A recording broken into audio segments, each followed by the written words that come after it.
hi guys आपण माने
आमे बर्तमान एठू ओह्लू कौन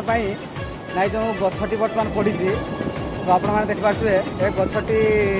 समुद्र एक्चुअली भासिकी आई तेणु एठी बुलवार कारण आमर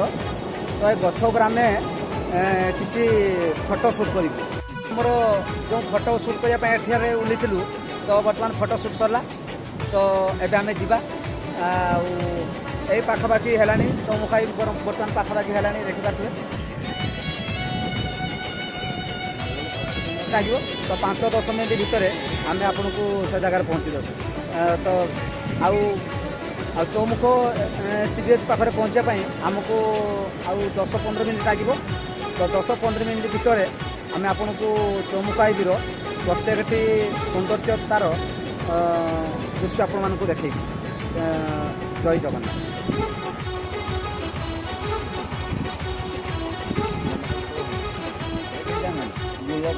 तो बर्तमान आम प्रमुख सीबीएच पाखे पहुँचाई तो यहाँ देखा तार मैंने प्रथम जे तो भर को आम देखा